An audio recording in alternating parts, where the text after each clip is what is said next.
सोलापूर महापालिका सार्वत्रिक निवडणुकीसाठी शुक्रवारी अर्ज मागे घेण्याच्या शेवटच्या दिवशी नॉर्थ कोर्ट परिसरातील राजकीय वातावरण तापलं होतं। विविध पक्षाचे नेते मंडळी ठाण मांडून या ठिकाणी होते। एकूण दाखल झालेल्या 1230 उमेदवारी अर्जापैकी 2 दिवसात 532 उमेदवारांनी आपले उमेदवारी अर्ज हे मागे घेतले आहे। त्यामुळे निवडणुकीच्या आखाड्यामध्ये 102 जागेसाठी 698 उमेदवार निवडणुकीच्या रिंगणात आहेत। यामध्ये 18 माजी नगरसेवकांचा समावेश आहे।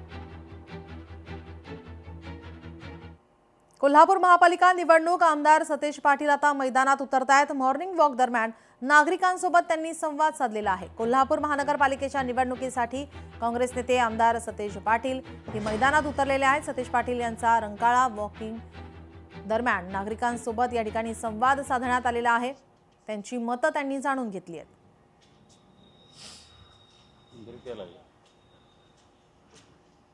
नमस्कार, सहकार्य राहू दे आपल्या सगळ्यांचं। आम्ही जरा पुढे गेलो, मला वाटतं तुम्ही तारा इतक्या घ्या घेतनाला घ्या घेत नाही यार।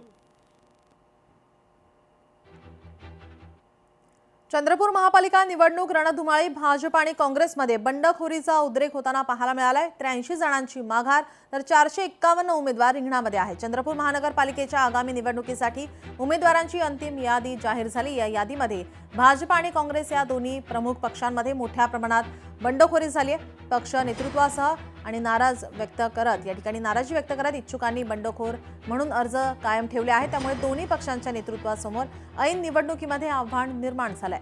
या बंडखोरीचा थेट परिणाम निवडणूक समीकरणावर होण्याची शक्यता नाकारता येत नाही। की ज्या उमेदवारांनी प्रत्येक प्रभागात आपण बघितलं असेल की कुठं 15 फॉर्म आहे, कुठं 20-22 फॉर्म आहे, 5-5, 6-6 लोक उभे आहेत, तर कुठं 10 पर्यंत अपक्ष देखील उभे आहे। पण शक्यतो जेवढ्या अपक्ष लोकांचा फॉर्म या ठिकाणी विड्रॉल करता येईल त्याचा प्रयत्न आम्ही या ठिकाणी करत आहोत। आणि मला विश्वास आहे जे काँग्रेसच्या विचारधारणेशी जोडलेले लोक आहेत ते नक्की या ठिकाणी फॉर्म विड्रॉल करून जो ऑथराइज एबी फॉर्म काँग्रेसच्या उमेदवाराला मिळाला त्याच्यासोबत राहून त्याचा प्रचार आणि प्रसार करेल।